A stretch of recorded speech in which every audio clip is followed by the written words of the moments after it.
বন্ধুরা, ঢাকার Sherebangla national cricket স্টেডিয়ামে অনুষ্ঠিত নির্ণায়ক ওয়ানডে ম্যাচে বাংলাদেশ ১১ রানে পাকিস্তানকে হারিয়ে সিরিজটি ২-১ ব্যবধানে নিজেদের করে নিয়েছে। এই হারের পর পাকিস্তান দলের হতাশা মাঠেই স্পষ্ট হয়ে ওঠে।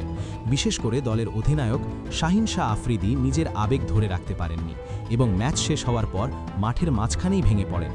তবে ম্যাচের পর প্রেজেন্টেশন সেরেমনিতে আফ্রিদি খুব খোলামেলা এবং সৎভাবে পুরো সিরিজ নিয়ে নিজের মতামত প্রকাশ করেন। তার সেই বক্তব্য এখন ক্রিকেট ভক্তদের মধ্যে বেশ আলোচনার বিষয় হয়ে দাঁড়িয়েছে। তাই আজকের এই ভিডিওতে আমরা আপনাদের দেখাবো পাকিস্তানের অধিনায়ক শাহিন শাহ আফ্রিদির সেই বক্তব্যের সম্পূর্ণ ভিডিও।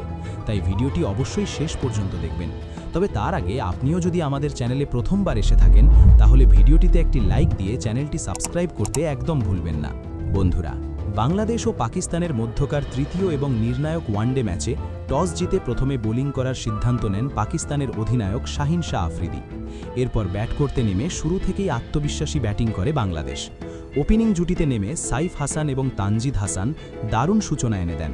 এই দুই ব্যাটসম্যান প্রথম উইকেটের জন্য ১০৯ বলে ১০৫ রানের গুরুত্বপূর্ণ জুটি গড়ে দলকে শক্ত ভিত উপহার দেন। ইনিংসের শুরুতে সাইফ হাসান ধীরস্থির ব্যাটিং করে ৫৫ বলে ৩৬ রান করেন এবং অপর প্রান্তে তানজিদ হাসানকে আক্রমণাত্মকভাবে খেলতে সহায়তা করেন। অন্যদিকে তানজিদ শুরু থেকেই আত্মবিশ্বাসের সঙ্গে শট খেলতে থাকেন এবং ধীরে ধীরে বড় ইনিংস করে তোলেন। শেষ পর্যন্ত তিনি ১০৭ বলে দুর্দান্ত ১০৭ রান করেন, যেখানে ছিল ৬টি ৪ ও ৭টি ছক্কা।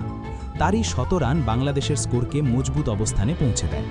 তানজিদের আউট হওয়ার পরও বাংলাদেশের ব্যাটিং খুব একটা ভেঙে পড়েনি। অধিনায়ক নাজমুল হোসেন শান্ত ৩৪ বলে ২৭ রান করে ইনিংসকে এগিয়ে নিয়ে যান। পাশাপাশি লিটন দাস ৫১ বলে ৪১ রান করে মিডল অর্ডারে গুরুত্বপূর্ণ অবদান রাখেন। মাঝের ওভারগুলোতে পাকিস্তানের বোলাররা কিছুটা চাপ সৃষ্টি করে, কিন্তু শেষের দিকে বাংলাদেশের ব্যাটসম্যানরা আবার গতি বাড়িয়ে দেন। বিশেষ করে তৌহিদ হৃদয়ে দ্রুত রান তুলে দলের সংগ্রহ বাড়িয়ে দেন। তিনি ৪৪ বলে অপরাজিত ৪৮ রান করেন। এই সব মিলিয়ে বাংলাদেশ নির্ধারিত ৫০ ওভারে ২৯০ রানের চ্যালেঞ্জিং স্কোর দাঁড় করায়। পাকিস্তানের হয়ে বোলিংয়ে সবচেয়ে সফল ছিলেন হারিস রাউফ, যিনি ৩টি উইকেট নেন। এছাড়া অধিনায়ক শাহিন শাহ আফ্রিদি এবং স্পিনার আবরার আহমেদ ১টি করে উইকেট পান। ২৯১ রানের লক্ষ্য নিয়ে ব্যাট করতে নেমে পাকিস্তানের শুরুটা ভালো হয়নি। ওপেনার সাহেবজাদা ফারহান এবং মাজ সাদাকাত দ্রুত আউট হয়ে গেলে শুরুতেই চাপে পড়ে যায় দল। দুজনেই মাত্র ৬ রান করে প্যাভিলিয়নে ফেরেন। এরপর wicket keeper batsman Mohammad Rizwan ৪ run করে আউট হলে পরিস্থিতি আরও কঠিন হয়ে ওঠে। এরপর কিছুটা সামাল দেওয়ার চেষ্টা করেন গাজী ঘড়ি এবং আব্দুল সামাদ। তারা যথাক্রমে ২৯ ও ৩৪ রান করেন। তবে ম্যাচে পাকিস্তানকে টিকিয়ে রাখেন সালমান আলী আগা। তিনি দারুণ ব্যাটিং করে ৯৮ বলে ১০৬ রানের অসাধারণ শতরান করেন এবং দলকে আবার লড়াইয়ে ফেরান। মাঝে তাকে কিছুটা সঙ্গ দেন আব্দুল সামাদ এবং অধিনায়ক শাহিন শাহ আফ্রিদি। আফ্রিদি ৩৭ রান করে দলের আশা জিগিয়ে রাখেন। একসময় মনে হচ্ছিল পাকিস্তান ম্যাচে ঘুরে দাঁড়াতে পারে, কিন্তু গুরুত্বপূর্ণ সময়ে সালমান আগা আউট হয়ে গেলে ম্যাচের মোড় ঘুরে যায়। শেষ পর্যন্ত প্রয়োজনীয় রান তুলতে ব্যর্থ হয়ে পাকিস্তান ৫০ ওভারে ২৭৯ রানে অল আউট হয়ে যায়। বাংলাদেশের হয়ে বোলিংয়ে দুর্দান্ত পারফরমেন্স করেন তাসকিন আহমেদ। তিনি ৪টি গুরুত্বপূর্ণ উইকেট তুলে নেন। এছাড়া মুস্তাফিজুর রহমান ৩টি এবং নাহিদ রানা ২টি উইকেট নেন। ইরশাদ হোসেন ১টি উইকেট পান।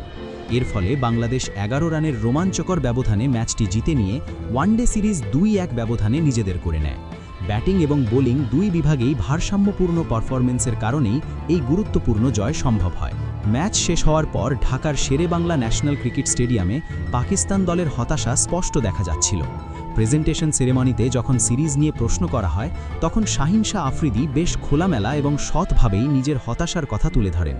তিনি বলেন, পুরো সিরিজে দল হিসাবে পাকিস্তান প্রত্যাশা মতো ক্রিকেট খেলতে পারেনি এবং সেটাই শেষ পর্যন্ত পরাজয়ের বড় কারণ হয়ে দাঁড়িয়েছে। তার মতে ম্যাচের অনেক গুরুত্বপূর্ণ মুহূর্তে পাকিস্তান দল নিজেদের নিয়ন্ত্রণ ধরে রাখতে পারেনি। বিশেষ করে ব্যাটিং বিভাগে বারবার ভেঙে পড়ার ঘটনা দলের জন্য বড় সমস্যা তৈরি করেছে।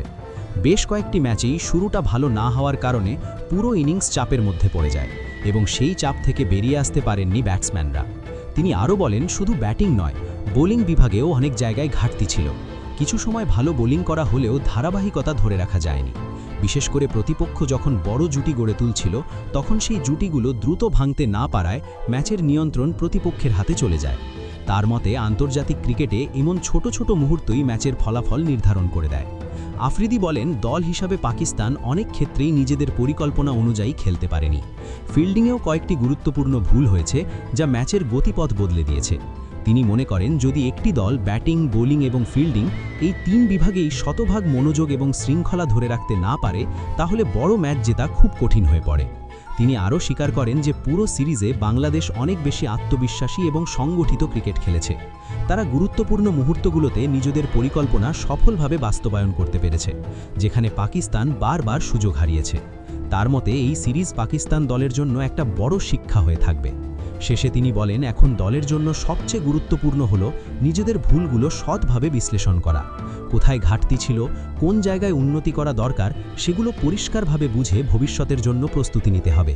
তিনি আশা প্রকাশ করেন, যদি দল এই ভুলগুলো থেকে শিক্ষা নিয়ে আরও কঠোর পরিশ্রম করে এবং মাঠে আরও বেশি শৃঙ্খলা এবং দায়িত্ব নিয়ে খেলে, তাহলে ভবিষ্যতে পাকিস্তান দল আবার শক্তভাবে ফিরে আসতে পারবে। বন্ধুরা, এবার শেষ প্রশ্ন আপনাদের জন্য। আপনাদের মতে এই ম্যাচে পাকিস্তানের হারের আসল কারণটা কী ছিল? ব্যাটিং, বোলিং, নাকি গুরুত্বপূর্ণ মুহূর্তে চাপ সামলাতে না পারা? আপনাদের মতামত অবশ্যই কমেন্টে জানাতে ভুলবেন না।